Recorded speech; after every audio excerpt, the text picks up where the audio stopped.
All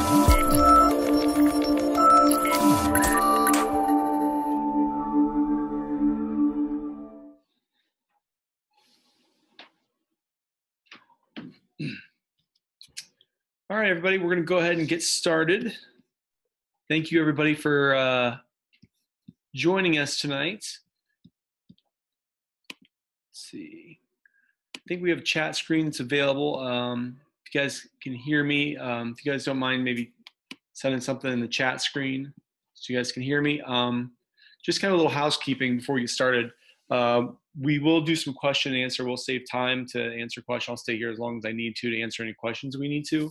But I am going to wait to answer any questions towards the end, just in case, since it's already late, just in case someone needs to get to bed, needs to go somewhere else. I will, I'll try to get through the material first. It should take me about 45 minutes to get through everything we have tonight. And then we'll take a minute and come back and then answer any questions. And like I said, I'll stay as long as I need to. But if you have any questions, feel free to put it in the chat box, and we will try to get to it definitely before we're done tonight. So thank you guys again for joining me. My name is Dr. Luke Reinhart, for those of you who have not met me. A little about myself. I am, first and foremost, a dad and a husband. You know, part of why I'm doing this, part of why I do this is because my wife and my kids, and my kids specifically, tonight we're talking about kids, and that's what really drives me to learn more about this. I did my undergrad at Ohio State. I went to Ohio State before I went to Palmer College of Chiropractic, where I graduated in 2006. And after 2006, when I graduated from Palmer in Iowa, I came back to Columbus, and I've been working a couple different spots. I was started out in Columbus, and I was in Delaware for about 7 years. And then about 3 years ago, I started at Proactive Health and Wellness, where I'm at today, here in kind of northeast Columbus, Ohio. I was voted 2014 Central Ohio Chiropractic Association Chiropractor of the Year, and 2015 the Ohio State Chiropractic Association's District Director of the Year, mainly for a lot of things I do with the Ohio Public Health Association. I'm actually the chair of the chiropractic section right now, and it's a pretty kind of cool role to be a part of. And once again, I was owner of Proactive Health and Wellness since March 2015. And once again, the reason why I do this is because first and foremost, I'm a dad. I am a parent, and you know, my kids are one of the most important things to me in the world. Like, I'm sure if you're a parent here listening tonight, I'm sure you're in the same boat. But you know, I've read some articles recently that with all these neurodevelopmental issues, with all these health challenges our kids are having today, a lot of people are starting to think that my children's generation will be the first generation in the history of the planet where the children are not expected to outlive their parents. And I'm not okay with that. So once again, it kind of drives me, and is why I'm passionate about this, and why it is I do what I do. We know what happens to people who stay in the middle of the road. They get run over. Our path that we're heading down, and what's happening with our kids, once again, is scary. The old way has to change. There has to be something better. Something has to give. And so why would we even want to stay on this road? What's happening to our kids right now? Right now, ear infections. 95% of kids by the age of 3 have at least one ear infection. That's crazy. My kids have never had an ear infection. Asthma. 1 in every 10 kids have been diagnosed with asthma. ADHD, we're talking about that a lot tonight. 1 in every 9 kids, 1 in every 12 boys. Those numbers are rising. Autism, 1 in every 68 kids, 1 in every 32 boys, and that number is skyrocketing. I saw an article the other day where they said that if the numbers keep trending the way they are with autism, 1 in every 2 children will be autistic in like the next 30 years. It's just that scary. So what are we missing? I'm going to start with this video. This is called the Moonwalking Bear. This is an awareness test. How many passes does the team in white make?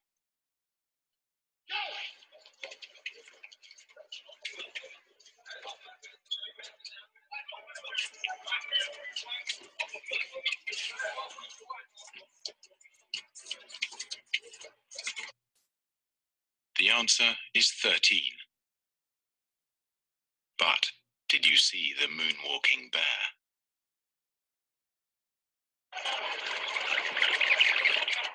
Go!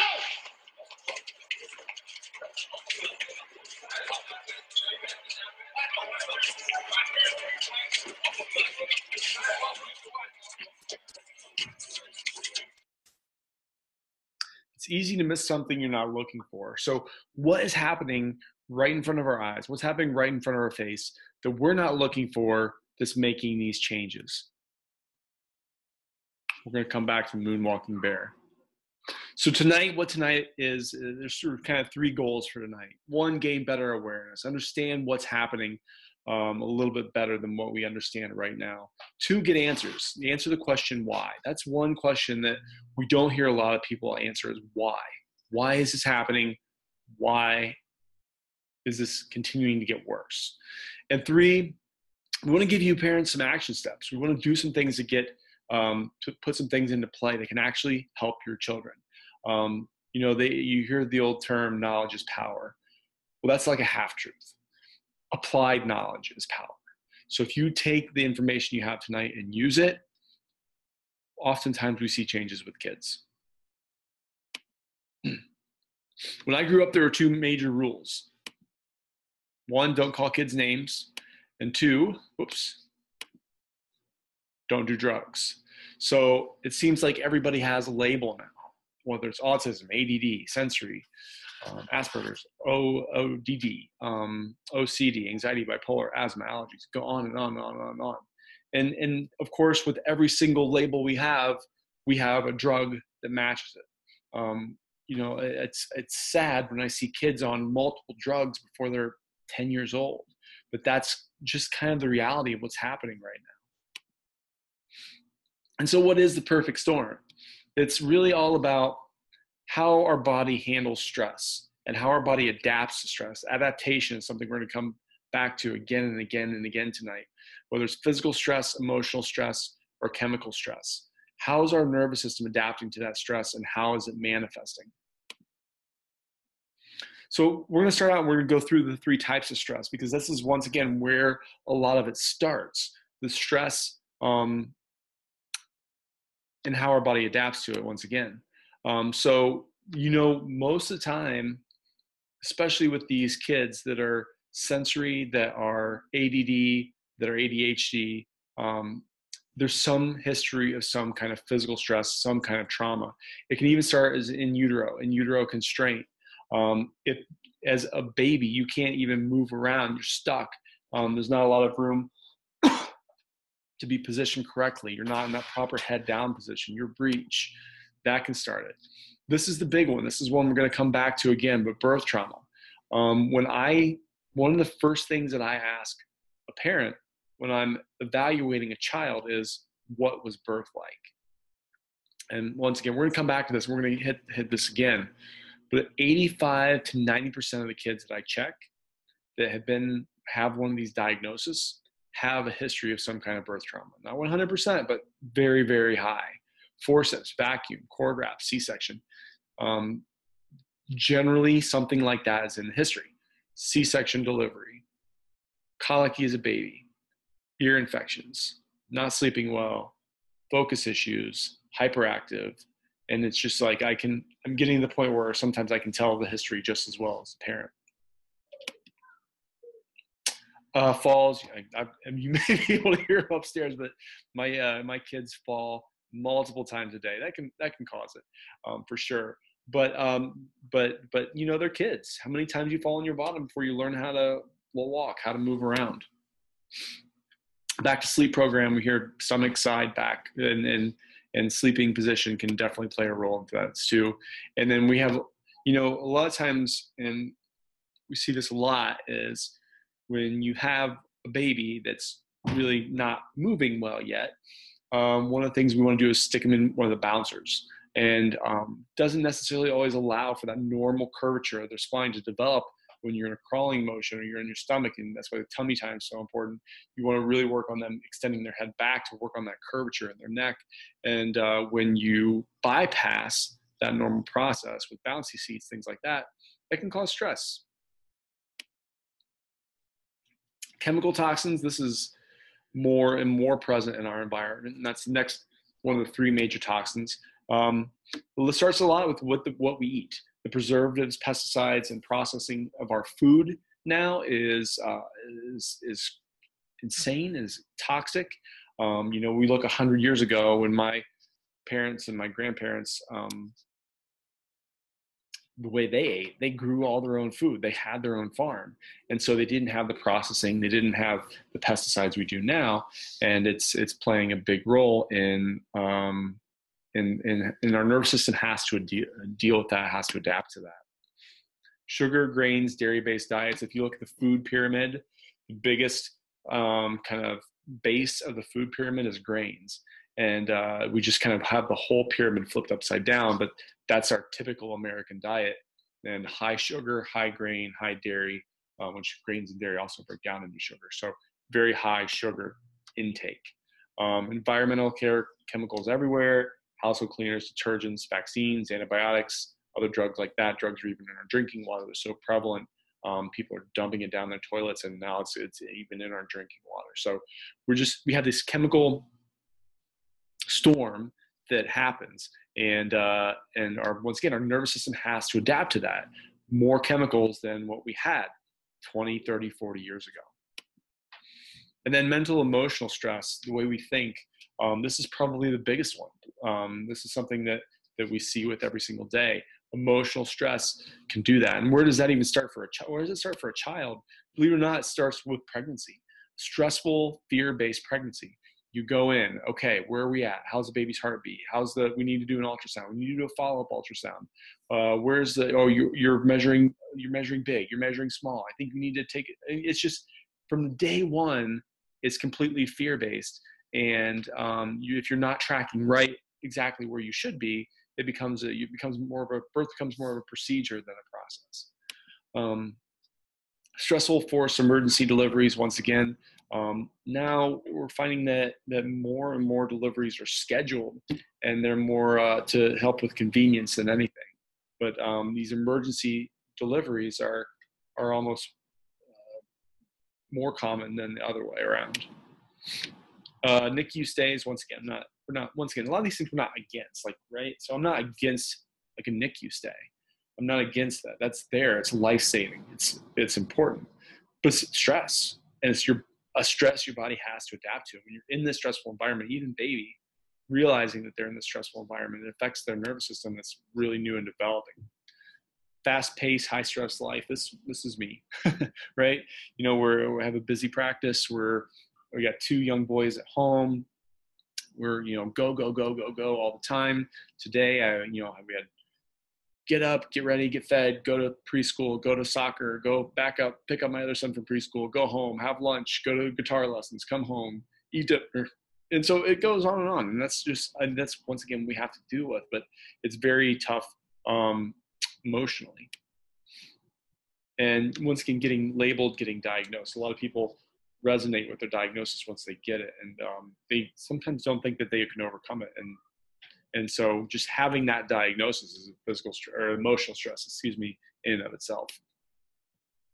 And bullying, this is something that, has really, really changed over the past, almost 20 years now since I was in high school.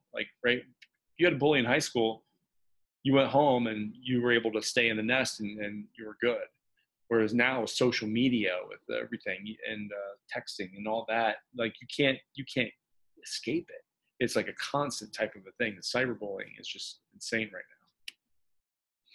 So the new normal, that is the perfect storm. Stressful, fear-based pregnancy, birth intervention, forceps, vacuum, C-section, colic, baby's not sleeping well, goes into difficulty nursing, and then the ear infections start to come.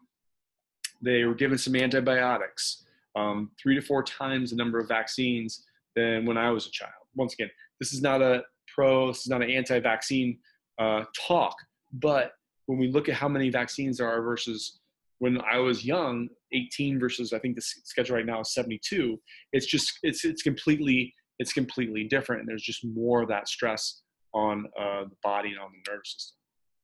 Toxic food, toxic environment, TV, video games, iPads, And now we look at the other side of what's happening. This is kind of where the perfect storm really kind of sets in, where it lies, and why it's happening. The amount of stress that we have now is just growing.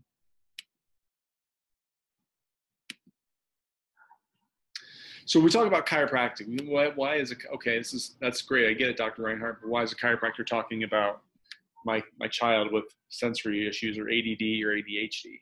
Because chiropractic, if you really truly understand what chiropractic is, it's more than just neck pain. It's more than just back pain.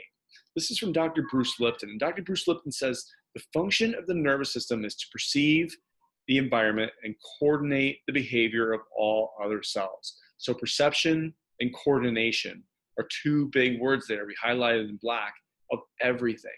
And it's really about how your brain can communicate with the rest of your body. So we're going to dive in a little bit more to this, but when we look at the nervous system, what the nervous system does, it controls and coordinates everything. We're going to talk a lot about the gas pedal versus the brake pedal. There's two different branches of your nervous system, and really, that really kind of helps regulate everything. And like I said, we're going to come back to that here in just a bit. But once again, so we talk about subluxation. We talk about what this is, what subluxation is, where it starts. The stress is the kind of like the cause, the recipe, the ingredients, right? Physical stress, emotional stress, chemical stress. We're under all the stress. And then when we're under this stress, it results in dyskinesia, disafferentation, dysautonomia, dyskinesis, and ultimately a disconnection. And so what does that mean? We're going to dive into that here right now. So it starts with dyskinesia. That's the very, very first, thing that happens. And basically dyskinesia, what it is when things don't move. Kinesia is like movement. So a subluxation occurs when a joint, specifically in the spine is what we're talking about tonight, when it becomes misaligned and fixated, it doesn't move. It loses its ability to go through proper range of motion. So talk about, kink neck, crook neck, right? When you see people rubbing their neck, like that's a sign we see when people come into the office. But when we talk about a kid, it's just when things just aren't functioning optimally. So I'm going to preface this here. If you have not seen, this one might be a little queasy for some people to watch, but if you haven't seen a C-section, this is something that when I first saw this video from the doctors that I learned from, my eyes wide open. I had this image of what a C-section was. I knew it was brutal on mom, right? But I never really thought of it from baby perspective. What does a baby go through in a typical C-section? So I'm going to play this video here. Once again, if you're watching and it's kind of, it might be a little tough to watch if you need to turn away, please do. But if you can watch this, I think that this will help explain a lot. Irritated. Oh, there you go, fella. Come on, buddy. All right. Ears of a girl. Ears of a girl. Make you cute for the camera.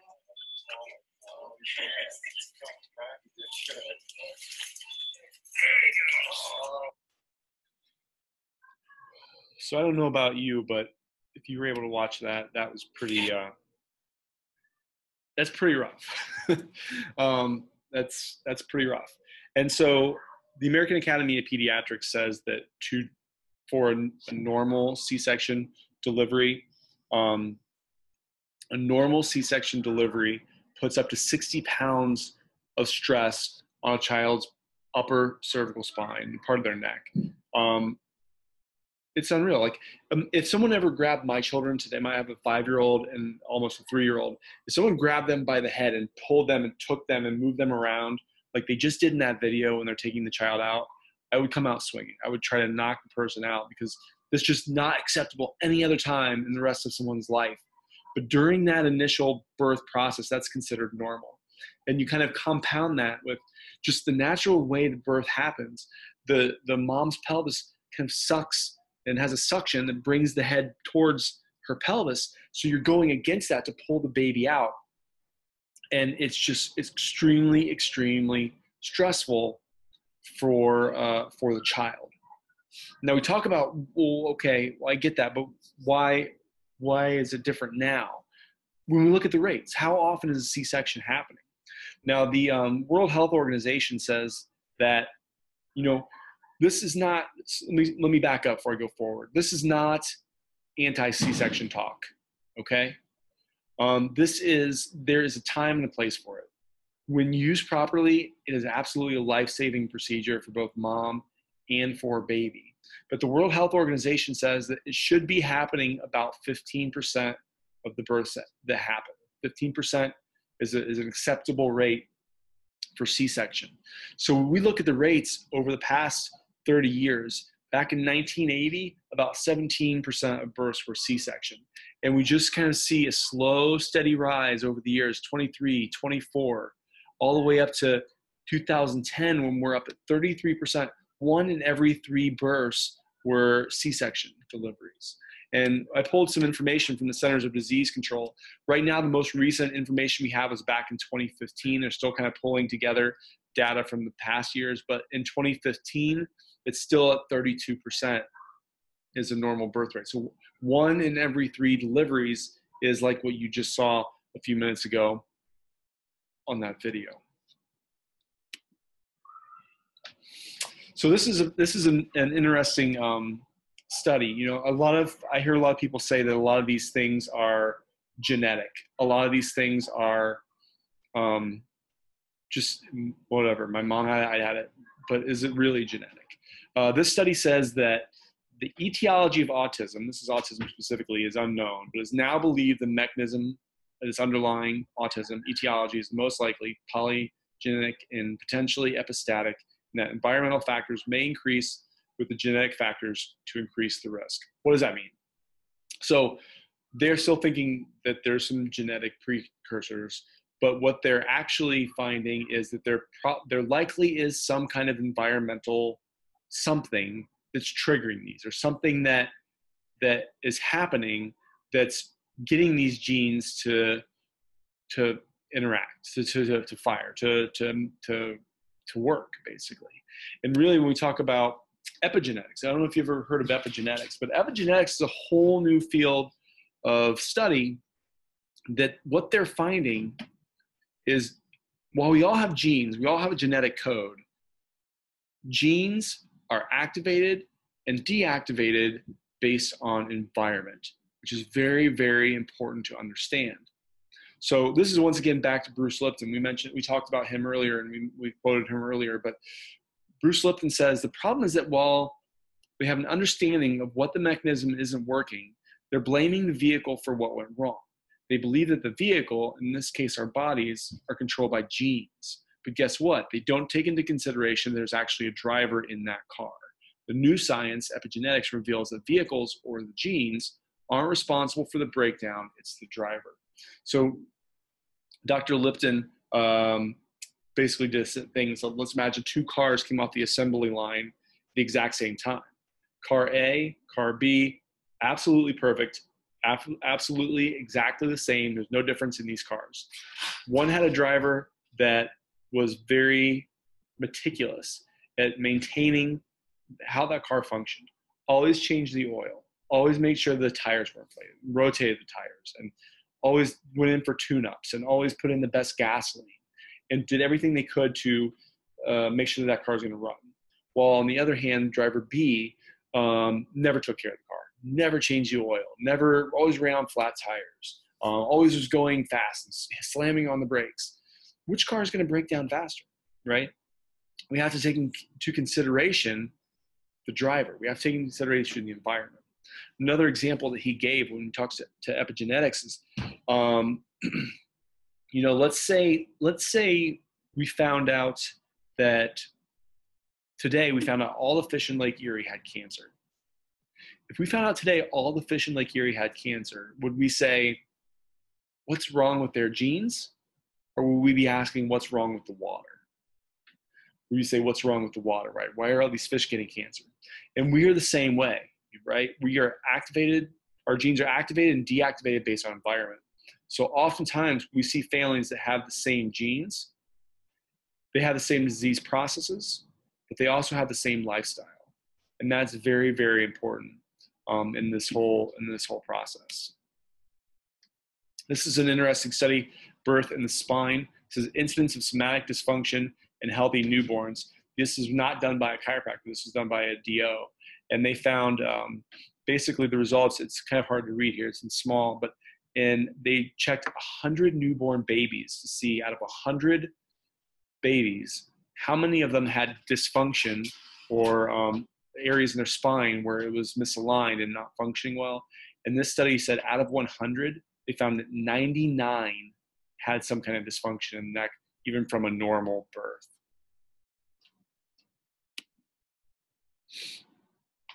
So you have this dyskinesia, you have this dysfunction in the spine. The spine's not working as well as what it should.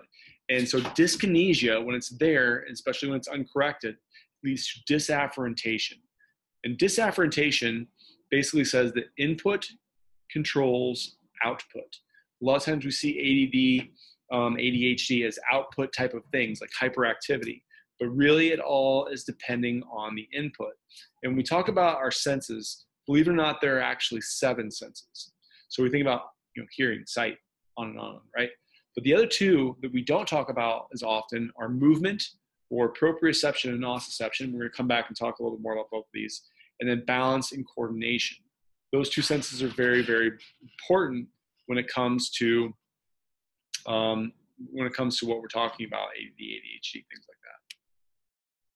So here's a great illustration about sensory processing disorder. Some kids are really bouncy and can't sit still. Some kids aren't very coordinated. Some see food as a pile of toxic goo that hurts their mouth and jangles their taste buds. School might be a mysterious place where things don't make much sense. If this sounds like you may have sensory processing disorder, and we're going to explain it here. Your body has 7 senses: vision in your eyes, hearing in your ears, touch in your skin, taste in your mouth, and smell in your nose. And you have 2 movement senses: your muscles and your sense of balance. In sensory processing disorder, these senses don't communicate right with your brain. Think of the nerves connecting your brain and senses as a set of roads. Those roads should be smooth superhighways so that the senses and brain can communicate fast. If you have sensory processing disorder, then some of your roads are bumpy and rough. You can also think of the senses as having a broken volume control. If the volume is too high, you'll feel your senses too strongly. If the volume is too low, you won't feel sensation at all. In fact, you'll want more. Some kids overcome these problems as they grow older. Others need help. Help is usually occupational therapy, and it's fun.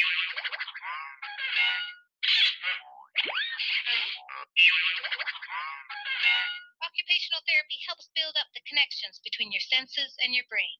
The more you do, the stronger and smoother they get, kind of like paving those roads. After a while, you'll learn to slow down and sit still, to pay attention, to eat, to be comfortable and happy doing movement. It takes time. There's homework, too.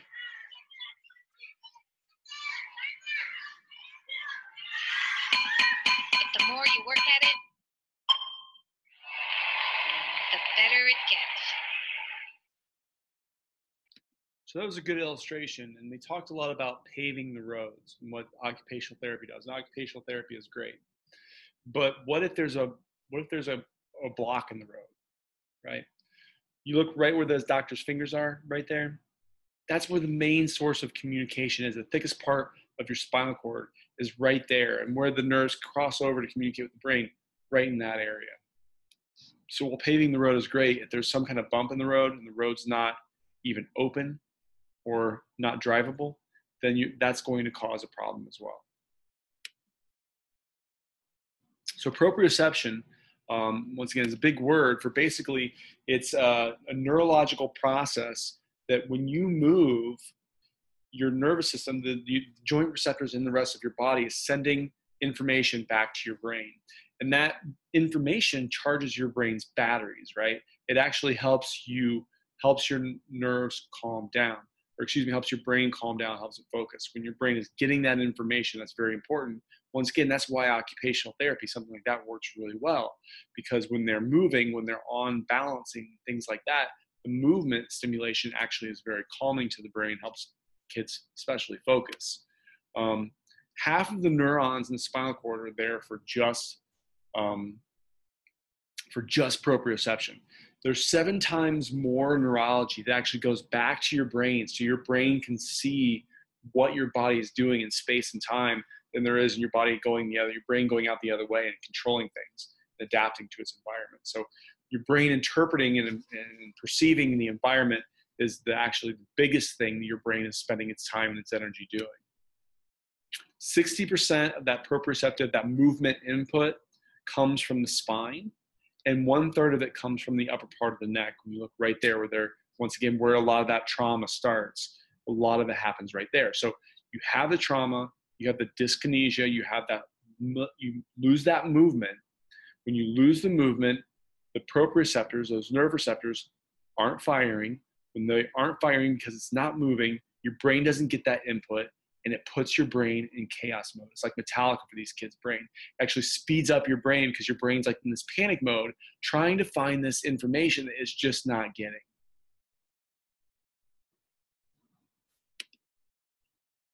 So like we talked about, misalignment, fixation, stress, stuck on. When we look at the nervous system is actually broken down into 2 separate branches.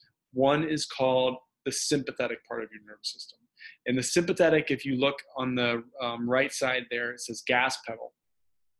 Your sympathetic nervous system is your stress response part of your nervous system. It's where it's like when we look back at the cavemen, right? Caveman's getting chased by saber-toothed tiger. That part of your nervous system engages and say, run away, get away as fast as you can. And all the energy is about running away from the potential stress. That's what your sympathetic nervous system is. And we need that. We need that to help us to deal with stresses, potentially even life-threatening stresses that come into our environment. It's a very important thing for our nervous system to do. But when we look at the other side of the coin, the parasympathetic nervous system is like your body's brake pedal. Your parasympathetic nervous system has to do with rest, relaxation, digestion, immune system function. All growth, all development, all healing really happens on that branch of your nervous system. So we go back to the caveman, right? We just talked about. When the caveman's running away from the saber-toothed tiger, is it worried about growth and development? No. Is it worried about fighting off the flu bug that it might come into contact with while it's running away? No. Is it worried about digesting that hamburger he had for lunch? No. All the energy is focused on running away. Parasympathetic part of your nervous system is when you can rest, when you can relax, when that stress is gone, it calms everything back down. So once again, when we see these kids that are hyperactive, trouble focusing, other issues like that, oftentimes they have really challenged immune systems. They always seem like they're sick. They don't want to eat, or they have terrible digestion or constant constipation. They don't want to sleep well. Sometimes they're not hitting their milestones. All of those functions are within the parasympathetic nervous system, and the major nerve is called your vagus nerve. And your vagus nerve, the main branch of your parasympathetic nervous system, once again, right at the very top of that neck. So you have subluxation, you have the dyskinesia, you have the stuck, fixated joint that isn't moving. When it doesn't move, you don't get that neurologic input, you don't get the motion sensors that are firing. You have increased nociception. Nociception is like noise, it's like Metallica, it's pain, right? And so your brain is getting this pain signal, you get this noise, and that leads to the next D, which is called dysautonomia. This is a big one. Dysautonomia is a state of imbalance or dysfunction within the autonomic nervous system. So the autonomic nervous system is the part of your nervous system that controls organs, glands, and blood vessels. It also controls the other major systems like the immune system, the digestive system, and the endocrine system. And so when we think of pinched nerves, most of the time we think of nervous system dysfunction. We think, oh my gosh, they must be in a lot of pain. 90% of your nervous system has nothing to do with pain. It has to do with, once again, in getting that information from your brain and what your body's doing in space and time, and controlling your organs, glands, and tissues. And you have dysfunction within that part of your nervous system, it can affect every other system in your body. So how does stress work? Well, a lot of times we think stress is a chemical type of an imbalance, right? That's why we have so many drugs. You see stress, depression, anxiety, things like that, ADD, ADHD, as a chemical issue within your brain. But is it really a chemical issue in your brain, or is there something else going on that's causing the chemical imbalance? So what happens neurologically when our body's under stress, the stimulus, whatever stress it is detected by our nervous system. That sympathetic part of our nervous system, that fight or flight, that run away, engages to help us deal with that stress. It directly influences visceral function. It actually pushes blood more towards your your organs, things like that, and it helps you run away from stress. The adrenal glands start producing stress hormones to help you once again adapt to that. The nociception, that metallica, reaches the central part of your central nervous system. Excuse me. The amygdala, the central nervous system, basically your brain and your spinal cord, right? The amygdala is the stress and anxiety center. That starts firing the hippocampus. Actually, this is a learned behavior. If it's something that, has been going on for a long enough period of time, it actually becomes a learned activity. And so sometimes that's why this is a little bit of a process to work on improving something like this, is because it's a learned behavior for so long. We have to relearn how to not be stressed. And that sounds weird, but that's true. And the prefrontal cortex specifically, the part of your brain in the very front, that's where all cognitive behavior, personality, expression, decision-making, and modeling social behavior really all takes place. So that those changes start happening in the brain, and they go to the hypothalamus pituitary axis, the HPA axis, hypothalamus, pituitary, adrenals.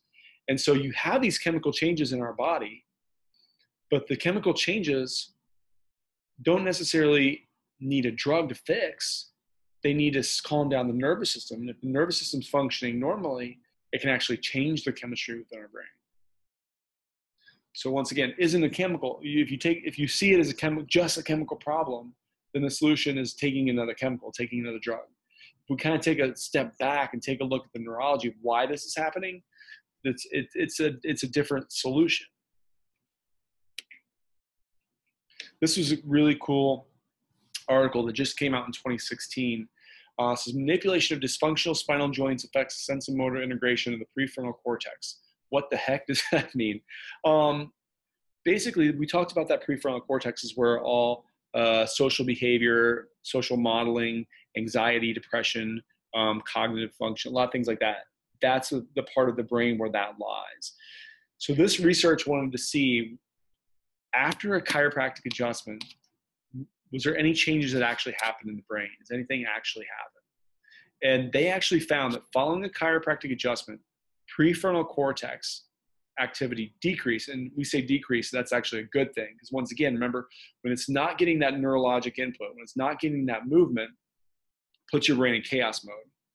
So adjust your spine, instantly starting to get some more of that movement, fire the proprioceptors, fire those nerve receptors that are in your joints, start sending input back to your brain.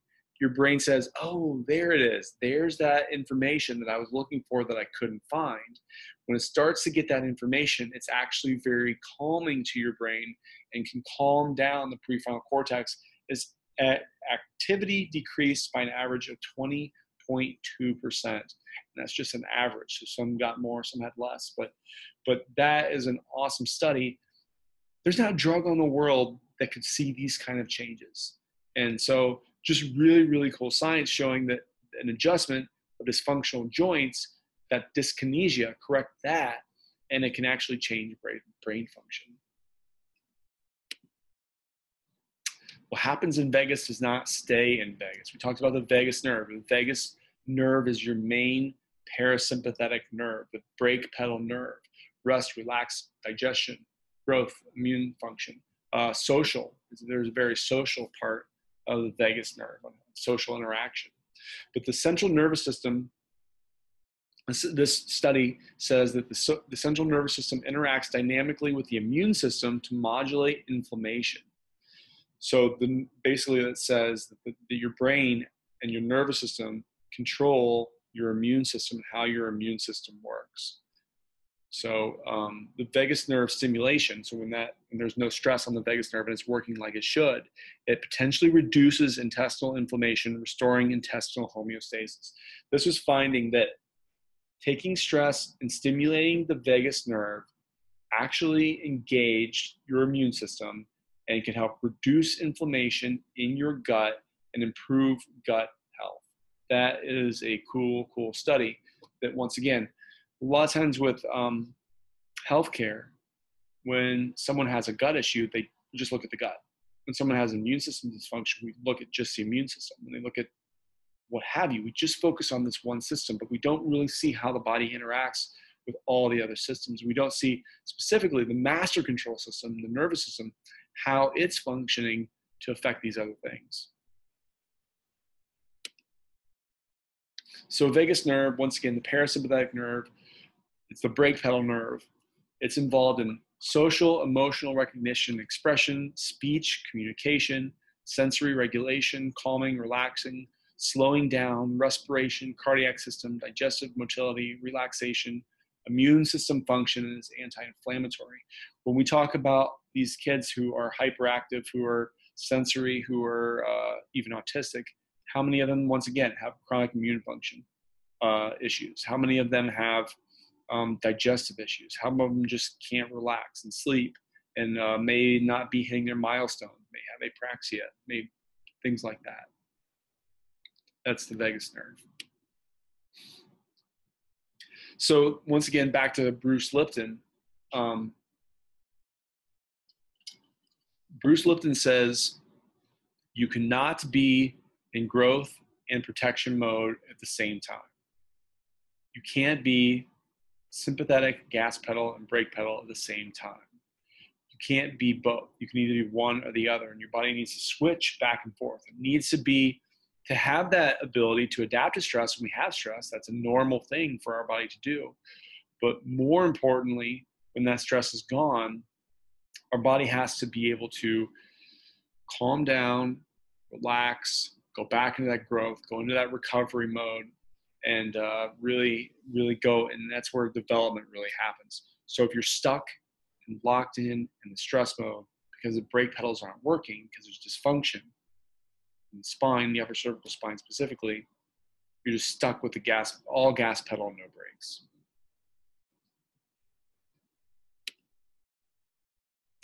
So after dysautonomia, the last D here is dyskinesis.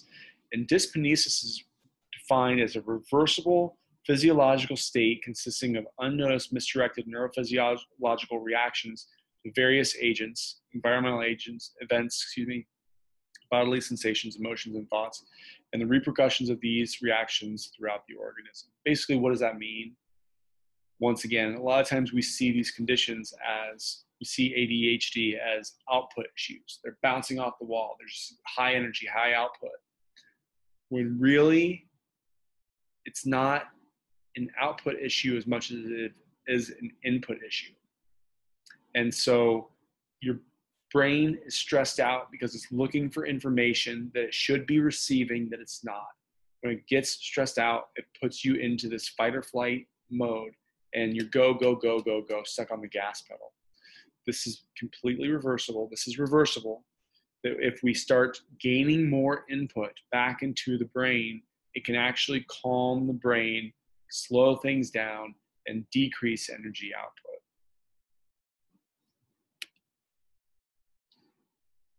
So when we talk about some of these kids we see in our office, there are really three types.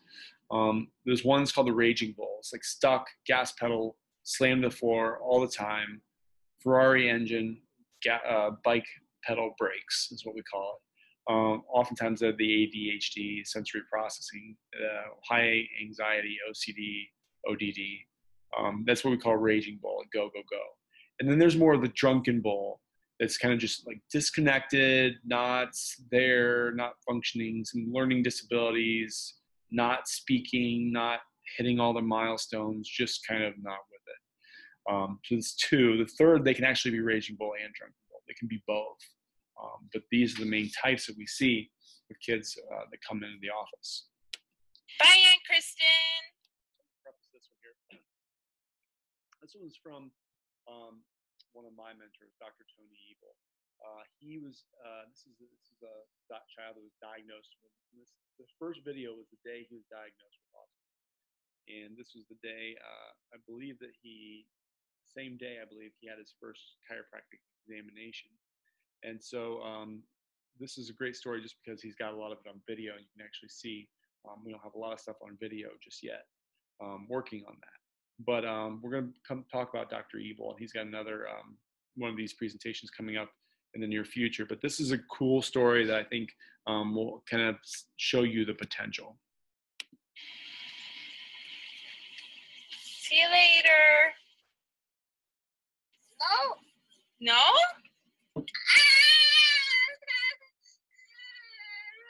Did you have fun? Did you have fun? Yes? Yes? Do you love Aunt Kristen? Say yes. Yeah. What? Bye, Aunt Kristen. We'll see you later.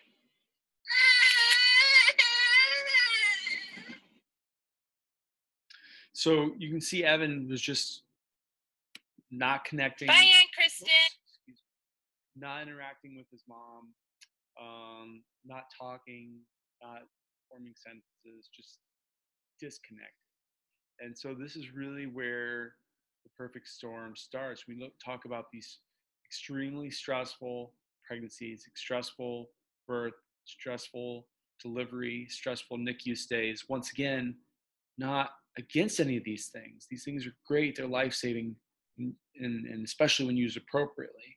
But when they're under this amount of stress to start life, or even pre-birth, during with mom, there's a stressful pregnancy. This is where it all begins.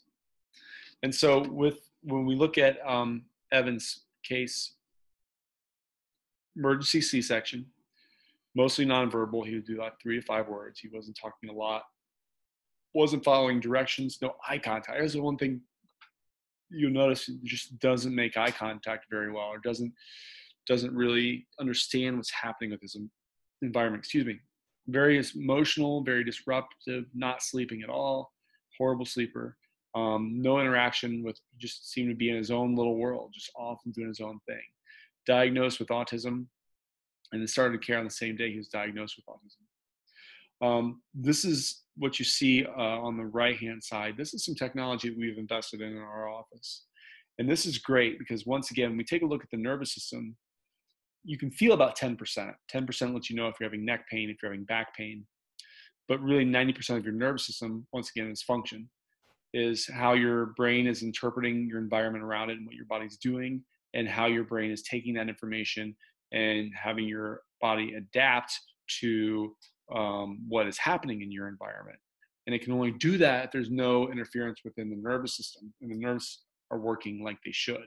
So when we look at the scans, this technology helps us measure if there is dysfunction within the nervous system. Where is that dysfunction, how severe it is. You see, when we look at the scans on the top specifically, we ideally want to see white. White means little to no stress on the nerve. Those green areas are areas where there's mild nerve stress, and blue is moderate, and areas where there's red is severe. So Evan had 4 areas where there was severe nerve stress, even though he probably wasn't in a lot of pain. There was a lot of dysfunction within the nerves, especially the very top of those nerves, or where those, once again, those brake pedal nerves are. It's very, very important when we talk about growth, development, things like that. Sleep. So this is after 2 months. Is that a bird? Tweet, tweet, tweet. Tweet, tweet. What's that one? Goody. What is it? Puppy. A dog. Yes, I am. Yeah. And a truck. What's that? A truck. A truck? A fast truck. Fast truck. A fast. The fast. Oh, fast. What's a truck? What's that one? A cupcake. No, this one. What's this one? A snake. A snake. A good noise again. Yeah. Oh. Show me what. So that was after 2 months. You can kind of see here. Let me go to the next slide. The big difference was the eye contact. You see right off the bat, he's like looking at mom, interacting with mom, laughing with mom, talking. He's become extremely more verbal. You can kind of see in that first scan on the left-hand side, that's the second scan. So the nerves are starting to move, starting to shift. You see less nerve irritation down there. You see less at the top. It's kind of, we're having some more or less transitional stress in the middle part of his back, around the gut, around the digestive part. And then what we really notice here is that it's all one-sided. When it's all on one side versus the other, that tells us our brain is like in reconnection mode. It's starting to try to communicate right brain, left brain, which is a really, really cool finding. From the second scan he had to the third scan he had in Dr. Tony's office, really shifted down to the lower thoracic and lower lumbar, or like lower GI, immune system. A lot of that part of your nervous system is held. So really kind of cool changes to see in his scans. After 2 weeks, he fell asleep in the parking lot from 4 p.m. to 7 a.m., which would be pretty amazing if your kid's not sleeping at all. Began talking more within days. He was imitating. He was understanding what was going on and imitating speech, trying to copy what his mom and dad were saying, playing with brother and sister, not just kind of off in his own world, doing funny things that he sensed that, and he could understand what was an appropriate response, which is really, really a cool thing, and started trying to make people laugh. Pooping, and that's something that we maybe take for granted, but if your body is detoxing, get rid of that toxicity, you need to be having regular bowel movements. And so he started pooping a ton, detoxing, and he actually developed a fever. A lot of times we think, oh my gosh, he's got a fever, that's a terrible thing, right? People get nervous when the fever gets like 99, 100, but that's our body's natural response to bacteria or virus or something like that. When we have a fever, that's a natural process. And once again, I'm not saying that if you get a 104, 105, 106 fever, you shouldn't have it checked out. But our body is designed, when we come in contact with that, to develop a fever. So that's just our immune system working like it needs to, and that's actually a really cool finding. After 2 months of care with Evan, he's speaking in full sentences, he's exploding with development in speech, sleeping better, behaving better, potty trained, never sick, and he's nearly back on track. Really, really cool changes to see in just 2 months. Hey, smiley boy. After 10 months. What do you have? Hi, my name is Evan. Yeah, your name's Evan. And how old are you going to be, Evan? 4. When are you going to be 4? On July 17th. Oh, yay. What do you have on your face? I have dimples. You have dimples? I have dimples. I know how to use them. So you can see, once again, just normal kid again. He's trying to make his mom laugh, trying to interact. He knows what's funny. He knows what's happening, and perceives his environment, interaction, and the interactions there, which is just an awesome, awesome thing to see. So what are some action steps? One, we want to decrease the 3 T's. We talked about the stressors.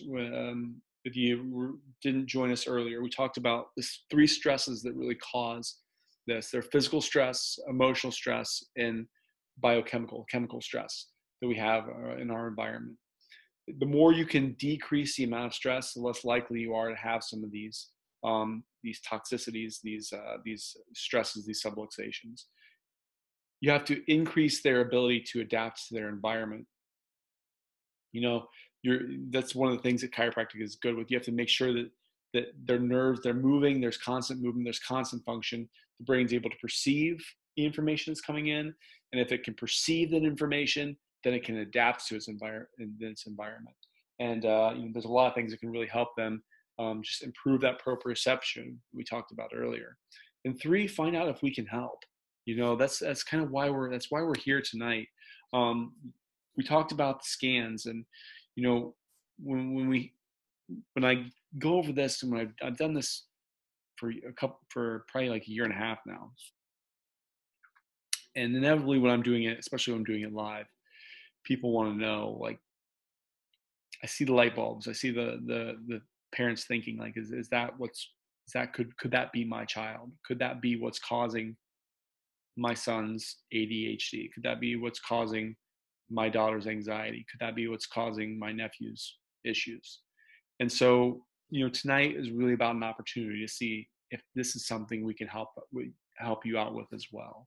And so, for the next 2 weeks, we've reserved a couple extra spots in our schedule to do exams and to do scans specifically, to use the technology that we have that can help measure the function of the nervous system to see if there is an issue within the nervous system that could be potentially the cause. And if it is the cause, there could be some things that we could really help out with that can change your kids' lives. So if it is something you're interested, my email is right there on the screen, luke@proactiveohio.com. You're always welcome to reach out to us on Facebook as well. Send us a message on Facebook.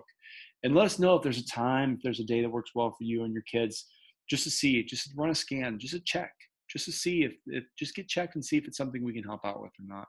We'd love that opportunity, and love the opportunity to see if that's what's really helping with your kids, or if you have friends or family members as well. The other thing I wanted to talk about tonight is, if you found there was value in tonight's workshop, and once again, you think that there's somebody else who could really benefit from this information, the doctor who I train with, Dr. Tony, who we saw Evan's story, who's the one who took care of Evan. Dr. Tony is a nationally recognized pediatric chiropractor. He's how I learned about this. He's where I really started kind of digging in and learning a lot. He's actually going to be doing the same information live on Tuesday, February 27th at 9 p.m. Pay attention to our Facebook page if you're interested in that, or if you think of somebody else when I'm going through this information tonight, you immediately thought of somebody else, please pass that information along, because I'm recording what we're doing tonight, so I'm going to try to send this out like in a YouTube video here in the next day or two. But if you get a chance to listen to Dr. Tony, he's just a wealth of information. He's, once again, I train with him personally every other week, because he's such a wealth of knowledge when it comes to helping these kids. And we also do this talk a lot. If you know any organizations who you think that this would be a good topic for other moms, other dads to hear, we'd love to come talk to as many groups as we can. So I'll stick around. That's pretty much what we had for tonight. If you have any other questions or concerns, I believe there's a chat box here. Let's see if I can bring that up, but I'll stick around for a few more minutes. But other than that, thank you guys again for taking some time for listening in tonight, and we hope to hear from you soon.